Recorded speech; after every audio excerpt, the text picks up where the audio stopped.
President Biden also is asking Congress to approve a new $33 billion aid package for Ukraine as quickly as possible. The bulk of that proposal will pay for military assistance, although it also includes billions of dollars in economic and humanitarian aid. That is on top of the $14 billion in Ukrainian aid that was approved just last month. Joe, so a lot going out the door from the United States to Ukraine, just as President Zelensky has been asking. President Zelensky expressing his thanks. It's the volume and the kind of material that he's been asking for. And now a big bet by the United States on what they believe will be the winning side in this conflict. Well, and Willie, you've brought it up throughout the morning, and so is Mika. This aid package really echoes. It puts into play exactly what Secretary Austin has been talking about, what other American officials are now beginning to talk about, and that is doing more than just helping President Zelensky survive, doing more than just stopping Ukraine from being overrun. They're now talking about winning. And this is a sort of package that could make that possible, to at least push the Russians back to where they were when this war began about 2 months ago. Let's bring in right now former U.S. Ambassador to Russia, Michael McFaul. He's the director of the Institute for International Studies at Stanford and an NBC News international affairs analyst. Also with us, an American hero, retired Army four-star General Barry McCaffrey. He's an NBC News military analyst. General, let's begin with you. A few things. Let's talk about this aid package and how it changes the realities on the ground between the Ukrainian forces and Russia. Well, look, it's two things. It's not just a continuity of the Biden administration proposal, which will provide resources for about another 5 months, but also the conference that Secretary Lloyd Austin pulled together in Europe with 41 some odd nations. So if the Ukrainians can absorb and put into action the military and humanitarian aid that are headed their way, you can argue we're going to approach near parity in ground combat power. Russians still have an overwhelming advantage in the air.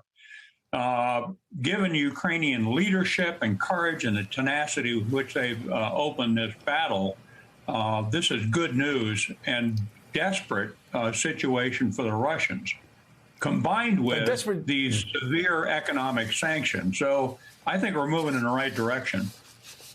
A desperate situation for the Russians in general. As you pointed out, the more desperate things get for the Russians on the ground, the crazier Vladimir Putin is talking about nuclear war. Idiots on state TV in Russia talking about nuclear war. It's as if they've forgotten about mutually assured destruction. And it's as if they've forgotten about the fact that the United States has almost 1,500 nukes deployed right now.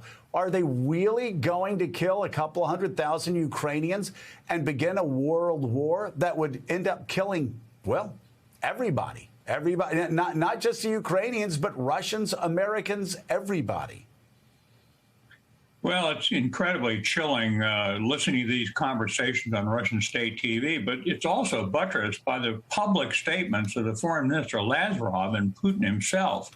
They understand what's at stake in a strategic nuclear exchange. There are no winners. It's just completely ridiculous. We could absorb a first strike on the U.S. nuclear capacity, and the subsequent retaliation in the next couple of days would end Russia as an organized society.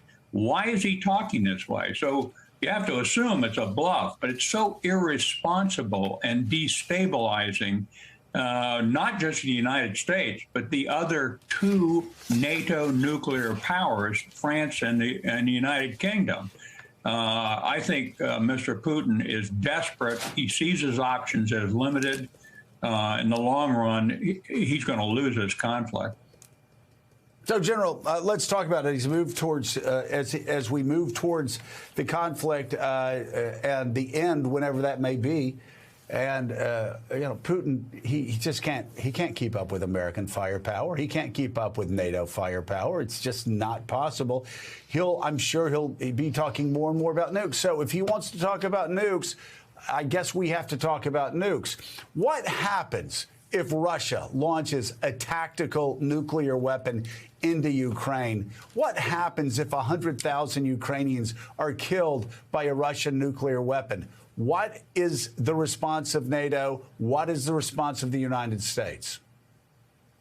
Well, Putin's problem is he doesn't know, and neither do we. It's completely unpredictable. If he actually struck Kyiv and killed 250,000 Ukrainians, at a minimum, he should expect that the outcome would look like total conventional war against Russia inside Ukraine and potentially take down all his naval assets in the Black Sea. Never mind the possibility that we would respond with tactical nuclear weapons. Right up the coast here, the U.S. Submarine ballistic missile fleet has a significant number of their tubes loaded with tactical nuclear weapons. We could respond in 30 minutes. So it's an outcome that no one really wants to talk about. It's unthinkable. One would hope his generals would say, we're not going there. Potentially our families will be vaporized along with your survival instinct. So he doesn't know. We don't know how we'd respond, but it would be a Armageddon outcome if we weren't careful. Ambassador McFaul, I want to get your take on this new aid package of $33 billion and the impact it might have on this war. But I'm also curious because I've been watching you sort of engage online in dialogue with people you know inside of Russia who are making these wildly irresponsible comments very casually on television about nuclear war. As General McCaffrey said, they say, well, if we have a mutually assured destruction, we will go to heaven, and that's that. Who are these people? Are they to be taken seriously? Is the threat of nuclear war really on the table for the Russians? Well, the people I've been engaging with, these are people I've known for a long time, some of them for 20 years.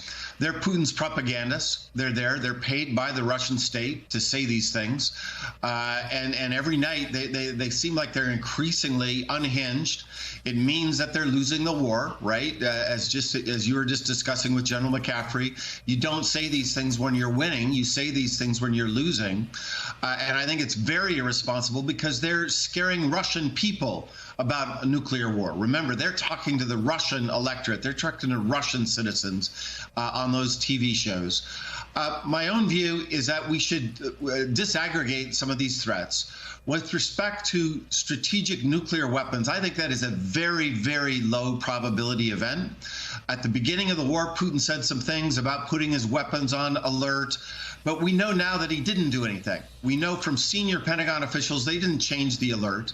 And secondly, he's had some of his officials, his press spokesperson, Mr. Peskov, the former president, Dmitry Medvedev, have gone on television, including the PBS NewsHour, by the way.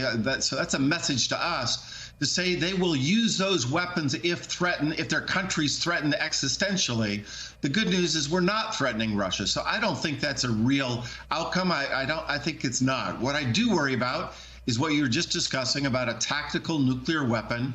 If Russia is losing the war for Donbass, and let's call it the Battle of Donbass, because I think they've already lost the war of Ukraine. But the Battle of Donbass, which is raging now, is going to be a huge, horrible war with long-range artillery, could go on for a long time. Lots of people are going to die. If they begin to lose that, some do speculate that Putin would try to use a tactical nuclear weapon to try to end the war. That I think we need to be concerned about. But also remember that this is not Japan 1945.